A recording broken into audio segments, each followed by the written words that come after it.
I'd like to introduce our next speaker for tonight, Vik Nithy. He's a young man who's already founded 3 companies at the age of 20. So I was about to say 20 companies at the age of 3. And after this, this is after being diagnosed post-HSC with a number of conditions. So he's a truly inspiring young entrepreneur, and he's going to tell you about why we procrastinate. Thank you.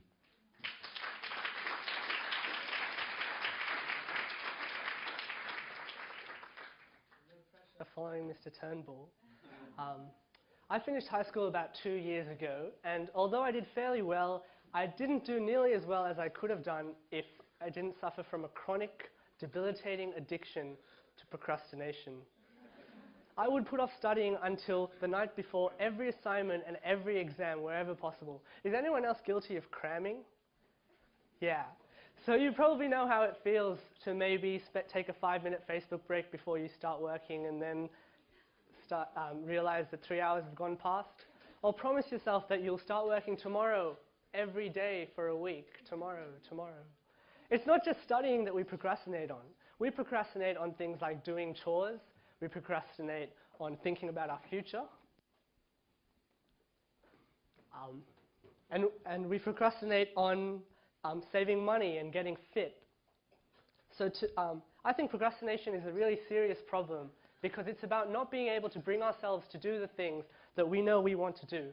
So tonight, I'm going to talk to you about the reasons why we procrastinate and then hopefully give you some tips on how to overcome it if you can get around to doing that.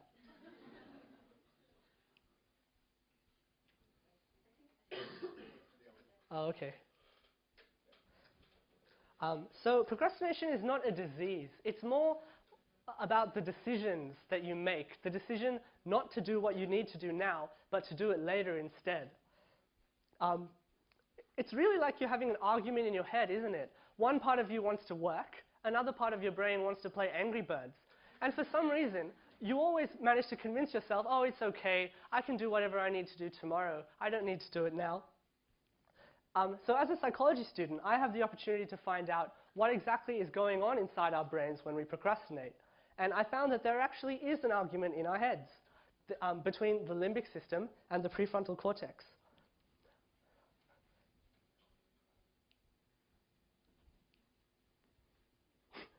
So this is the prefrontal cortex. This is the part of our brain that tells us, you should be working. Vic, you have a 40% assignment due tomorrow.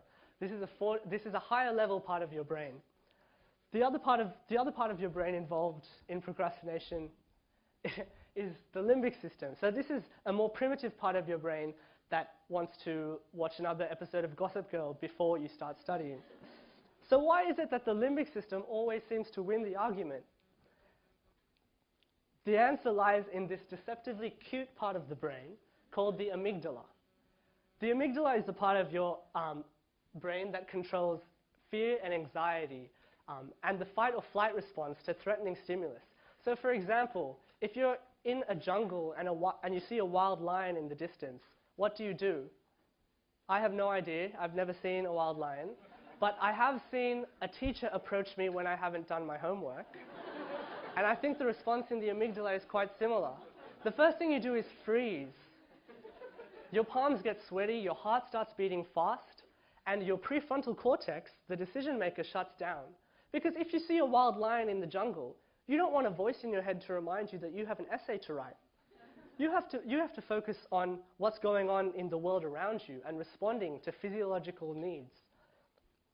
So when we procrastinate, we experience a mild anxiety response to a threatening stimulus, which just happens to be an assignment that you might have to complete. So what is it that we're afraid of? What is it that we're afraid of? Well, meet your monkey mind. This is the part of your brain, the voice in your head, that reacts to the threatening stimulus of an essay. You might be afraid of you might find that the task is overwhelming and you don't know where to start. If it's an unpleasant task, you might dread the displeasure of doing the task. And if it's a more complex task where your performance is being measured, then you might have a fear of actual failure.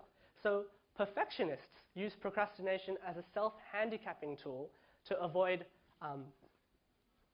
personal failure. So for example, if you have an assignment due on Friday and it's Monday today, you can finish the assignment tomorrow. But if you don't do well, then what does that say about your capacity to do well in exams? Whereas if you start on Thursday night and cram, then if you fail, it's just because you're lazy and you crammed. You're not stupid. You're perfectly normal. Now your prefrontal cortex, it knows that this is a stupid decision. You know that failure is a positive learning experience and that it's better to be safe than sorry. But remember that your amygdala is about subconscious reactions. So how can we overcome procrastination if we have a monkey in our brains making decisions on our behalf? The answer is something called metacognition. Oops. Thinking about thinking. So we have to acknowledge that we aren't going to be the ones making the decision to study tomorrow. We're going to have this spontaneous, lazy monkey making decisions on our behalf because we're too scared to do it ourselves. And there's a few things that we have to plan in order to overcome this. We have to plan goals. So plan exactly what you need to do, split it up into parts, and we find that the task is a lot less overwhelming for our inner monkey. Plan time. So figure out exactly what you're going to get done in what time frame. And remember, guys, this is not something that you need to do every time you need to study. This is just something that you need to get into the habit of doing automatically when you realize that you need to get something done. Plan resources. So if you spend 10 minutes before you start working to get everything you need in the table in front of you, you can't go ahead and later convince yourself that you need to use Google or you need to go on Facebook to get something because everything you need is in front of you. Plan the process. So research has shown that if you visualize the process of doing something, the task becomes easier to do. If you close your eyes and think about what you need to do, then your brain is tricked into thinking that you've done it before, and it becomes so much easier to get things done. Plan for distractions. So you know that your monkey mind is going to want to check Facebook every 5 minutes. You have to make a commitment to stay focused and not get distracted. And lastly, plan for failure. So say you're doing a maths problem and you come to a question that you can't do. This is usually the time when people decide to take a 5-minute break. I know that the saying, don't give up, is cliched, but I think that when it comes to roadblocks, when we're trying to do something, it's especially relevant. And it's not just while we're studying, it's in every part of life. If we procrastinate when we come to a roadblock, then I don't think we're ever going to get around to solving the problem. You have to learn to grit your teeth and get through it. Oh dear. So this quote said, don't wait, the time will never be just right. And it's by Napoleon Hill. So I think as students, the #1 reason why we tend to procrastinate is because we don't think the conditions are perfect for proactivity. We wait until the weekend to write an essay. We wait until we're in the zone to be creative. We wait until we have money to give to charity. I think that if we get into the habit of planning, thinking about thinking, and getting things done quickly, then the world becomes our oyster and our future will become a lot more prosperous. Thank you.